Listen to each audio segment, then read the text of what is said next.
नमस्कार दोस्तों, बायजूस एग्जाम पर पाइए हिंदी में आप सभी का स्वागत है। आज के हमारे इकोनॉमी एसेंशियल की सीरीज में एक महत्वपूर्ण टॉपिक हम यहाँ पर चर्चा करने वाले हैं। और इस महत्वपूर्ण टॉपिक की अगर हम बात करें तो जीरे के प्राइजेस को लेकर जो बहुत तेज़ी से इंक्रीज़ हुआ है उसके अलग अलग जो पक्ष हैं हम देखेंगे। जहाँ तक जीरे की बात करें तो हमारे भोज्य पदार्थ में जो अलग अलग हम उपयोग करते हैं उसमें आप देखें तो बहुत ही महत्वपूर्ण एक भाग ये बनाता है। खासतौर से अगर हम मसालों में एक तरह से एक श्रेणी में देखें तो जीरे का सीधे तौर पर उपयोग होता है। अगर हम गरम मसाले की बात करें तो वहाँ पर इसको पीस कर उपयोग किया जाता है। और बड़े पैमाने पर आप देखें वैश्विक स्तर पर भारत इसके एक बाज़ार में बड़ा सप्लायर भी है। और जीरे के मूल्यों की जो वृद्धि हो रही है उसे हम प्रमुख रूप से इसलिए और चर्चा कर रहे हैं कि वैश्विक स्तर पर जो जीरे की आपूर्ति होती है उसका 70% भारत से ही जाता है। और जहाँ तक हम बात करें राजस्थान और गुजरात, हमारे जो दो राज्य हैं, ये मिलकर लगभग एक तरह से भारत का पूरा जीरे का उत्पादन करते हैं। तो इसीलिए जीरे के मूल्यों की जो वृद्धि है उसके अलग अलग पक्षों को हम देखेंगे। खासतौर से अगर हम यहाँ पर देखें तो हमारे लिए प्रमुख रूप से समाचार 20 जून में एक तरह से बनता है, जब अगर हम बात करें जीरे के मूल्य तो ये 1 कुंटल का जो मूल्य है वो 54,125 रुपये पहुँच गया, यानी रिकॉर्ड स्तर पर। इसके पहले इतने मूल्य पर जीरा कभी भी नहीं पहुँचा था। और यहाँ पर आप देखें तो एक मंडी का नाम है एपीएमसी, यानी एग्रीकल्चर प्रोड्यूस मार्केट कमेटी की बात करें तो ये राज्य के कानून से स्थापित मंडियाँ होती हैं। और अगर हम गुजरात के मेहसाना जिले के ऊंझा मंडी की बात करते हैं, जो एपीएमसी मंडी है, इस मंडी में अगर हम देखें तो ये वैश्विक स्तर पर माना जाता है कि जो जीरे का मूल्य होता है उसके निर्धारण के लिए उत्तरदायी है। क्योंकि ये जो मंडी एक तरह से ऊंझा में है, इसे एशिया में अगर हम देखें तो एक तरह से जीरे की सबसे बड़ी मंडी यहाँ पर माना जाता है। तो इस रूप में इस मंडी में अगर 1 कुंटल का मूल्य अधिकतम हो गया है, यानी वैश्विक स्तर पर भी जीरे के मूल्यों में वृद्धि होगी और भारत में घरेलू स्तर पर तो मूल्य इसके बढ़ेंगे ही। तो इसके अलग अलग पक्षों को हम यहाँ पर प्रमुख रूप से देखते हैं। अगर हम जीरे की फसल के संदर्भ में बात करें तो आप ध्यान रखें बहुत ही ज़्यादा यह संवेदनशील मौसम के लिए फसल मानी जाती है। सामान्य तौर पर जब इसमें फूल आते हैं और बीजों का विकास हो रहा होता है, अगर हम ये प्रक्रिया देखें तो यहाँ पर माना जाता है कि मध्यम ठंडी और एक तरह से शुष्क जलवायु होनी चाहिए।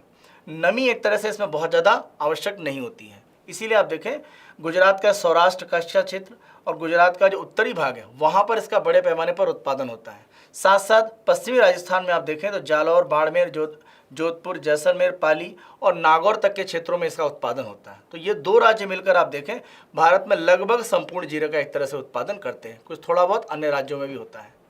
और यहाँ पर आप देखें कि जीरे का जो प्रमुख रूप से बोने की स्थिति है अक्टूबर से नवंबर है और फरवरी और मार्च में आप देखें एक तरह से काटा जाता है। मार्च से अप्रैल इसका प्रमुख रूप से आप देखें मार्केटिंग यानी बाजार में ये बिकता है। और माना यह जाता है कि मार्च में आप देखें खासतौर से मार्च में प्रमुख रूप से जो अप्रत्याशित कह सकते हैं कि बारिश हुई थी, उस कारण से माना गया कि कुछ फसल को नुकसान हुआ। साथ साथ अगर हम नवंबर दिसंबर की बात करें, जब एक तरह से आप देखें कहीं ना कहीं एक प्रारंभिक स्थिति जीरे के उत्पादन की बन रही होती है, अगर हम खेतों में देखें तो वहाँ पर भी एक तरह से तापमान थोड़ा सा ज़्यादा था। तो इन सब ने मिलकर कहीं ना कहीं उत्पादन की स्थिति को थोड़ा सा कमज़ोर किया है। और आप देखें कि फरवरी से लेकर माना यह जाता है कि जीरे का जो विपणन का एक तरह से जो मौसम होता है वो फरवरी के मध्य से शुरू होकर एक तरह से मई तक जाता है। यानी फरवरी के मध्य में से जीरा बाजार में आने लगता है और मई आते आते एक तरह से पूरा मार्केट सैचुरेट हो जाता है। जितना सप्लाई होना है बाजार में आ जाता है। यानी अगली सप्लाई अब देखें अगले साल ही फरवरी में आएगी और पुराना जो स्टॉक है वो धीरे धीरे आगे चलकर उपयोग किया जाता है। तो ये जीरे के कह सकते हैं जो फसल का पूरा स्थिति है उसके संदर्भ में बात है।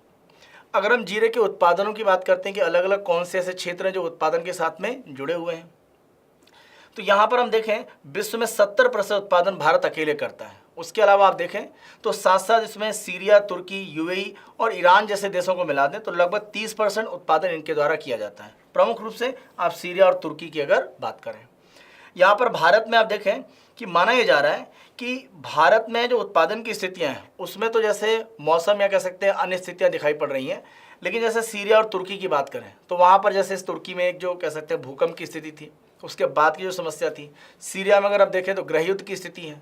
तो आप कह सकते हैं कि सीरिया और जो तुर्की जो है दो ऐसे देश हैं जहाँ पर उत्पादन बेहतर हो सकता है, लेकिन वहाँ की उनकी जो आंतरिक स्थितियाँ हैं और कुछ कह सकते हैं कि प्राकृतिक स्थिति ऐसी रही है कि बड़े पैमाने पर उत्पादन में एक तरह से वो आगे नहीं बढ़ पाए हैं।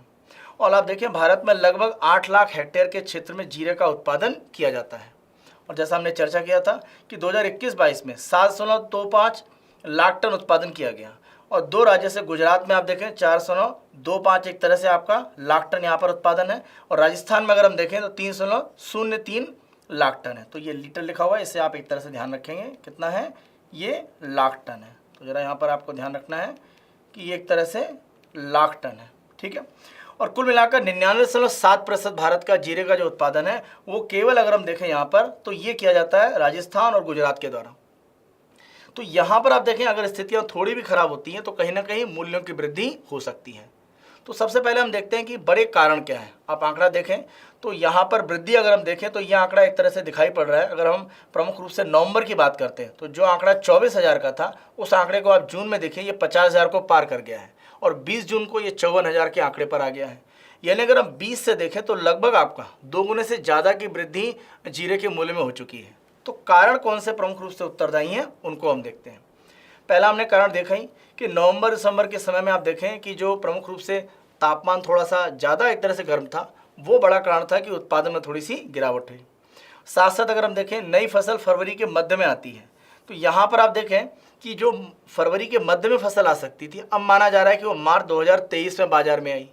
तो फसल की सप्लाई थोड़ी लेट हो गई, तो फरवरी में जो जीरा आ रहा था जिससे बाजार में सप्लाई मेंटेन होती वो नहीं आ पाया, वो एक तरह से 1 महीने आगे बढ़ गया। तो बाजार में कमी हो गई और जब भी बाजार में कमी होगी मूल्यों में वृद्धि बिल्कुल होगी। तो ये कारण था। साथ साथ आप देखें कि कोई भी ऐसी फसल है जिसका किसी भी जगह पर घरेलू स्तर पर बहुत मांग होती है, साथ साथ उसके लिए निर्यात का मान लीजिए अगर बहुत ज़्यादा बाजार होता है तो वहाँ पर मूल्य बढ़ने की संभावना ज़्यादा है। जीरे में आप देखें क्योंकि सीरिया तुर्की में उतना उत्पादन हो नहीं रहा है तो वैश्विक स्तर पर इसकी बहुत ज़्यादा मांग है। खास तौर से आप देखें चीन ने बहुत ज़्यादा इसकी मांग को बढ़ा रखा है और भारत आप देखें कि सीरिया तुर्की से जो सप्लाई नहीं आ रही है तो भारत सबसे बड़ा आपूर्तिकर्ता हो गया है। उस आधार पर भारत में जो जीरे के व्यापारी हैं वो घरेलू के साथ साथ इसे निर्यात करने का प्रयास भी कर रहे हैं। तो घरेलू आपूर्ति के लिए जीरा है या नहीं है वो बहुत ध्यान नहीं दे रहे हैं और उसे निर्यात कर रहे हैं। तो हो यह रहा है कि भारत में एक तरह से जीरे की कमी आ रही है और ये कहीं ना कहीं मूल्यों को बढ़ा रहा है। तो निर्यात में ये बड़े पैमाने पर बाहर जा रहा है, ये भी भारत में जीरे के मूल्यों को कहीं ना कहीं बढ़ा रहा है। साथ साथ आप देखें कि कोविड-19 के बाद जो हमारा होटल और रेस्टोरेंट उद्योग है वो धीरे धीरे रिकवर कर रहा है। अब रिकवरी काफ़ी तेज़ है तो वहाँ पर भी आप देखें डिमांड बहुत तेज़ी से बढ़ी, ये भी एक कारण रहा है। साथ साथ अगर हम 2021-22 की बात करें तो पिछला जो सत्र जीरे का था वहाँ पर जो फसल इकट्ठा की गई थी वो स्टॉक ज़्यादा नहीं था और हमारे पास पुराना स्टॉक नहीं है और नई की सप्लाई लेट हो गई है, ये एक तरह से बड़ा कारण है। तो हमने पुराने स्टॉक को बहुत भंडार करके नहीं रखा और ज़्यादातर वो निर्यात हुआ है। तो ये समस्या भारत में घरेलू एक कमी की बन रही है। साथ साथ देखें हमने बात किया कि मौसम एक संवेदनशील फसल मानी जाती है तो बड़े पैमाने पर आप देखें किसान एक तरह से इसकी फसल से हटे हैं। खासतौर से अगर हम धनिया की बात करें तो धनिया उत्पादन पर बड़े पैमाने पर किसान शिफ्ट हो गए हैं जो जीरे का पहले उत्पादन करते थे, क्योंकि मौसम का हल्का अगर हम परिवर्तन देखें तो जीरे की फसल पर एक प्रभाव पड़ जाता है। और जैसे जैसे क्लाइमेट चेंज दिख रहा है, मौसम में परिवर्तन हो रहा है, बेमौसम बारिश हो रही है, ठंडी में तापमान एक तरह से ज़्यादा हो जा रहा है, ये सब जीरे के उत्पादन को कहीं ना कहीं कमज़ोर कर रहा है। तो आप कह सकते हैं ग्लोबल वार्मिंग का ये भी एक नेगेटिव इम्पैक्ट हमें यहाँ पर जीरे जैसी फसलों पर दिखाई पड़ रहा है। तो ये बड़े कारण हैं जिस रूप में कहीं ना कहीं जीरे का जो उत्पादन है उसको लेकर जो एक तरह से फ़र्क है वो हमें कहीं ना कहीं यहाँ पर दिखाई पड़ता है।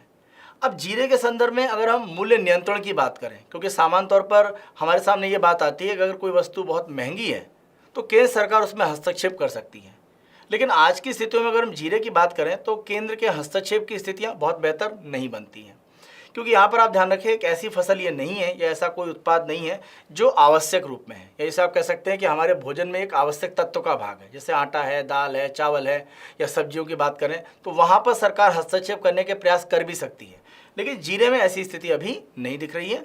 तो इसीलिए ये माना जाए कि इतनी तेज वृद्धि हुई है, सरकार हस्तक्षेप करेगी, अभी ऐसी कोई संभावना यहाँ पर नहीं दिख रही है। माना जा रहा है कि जो फसल एक तरह से लेट हुई थी, अगर वहाँ पर स्थितियाँ एक तरह से नियंत्रित होती हैं, साथ साथ अंतर्राष्ट्रीय रूप में सीरिया तुर्की से सप्लाई को लेकर कुछ स्थितियाँ बनती हैं, तब संभावना है कि एक तरह से मूल्य नियंत्रण हो पाएगा।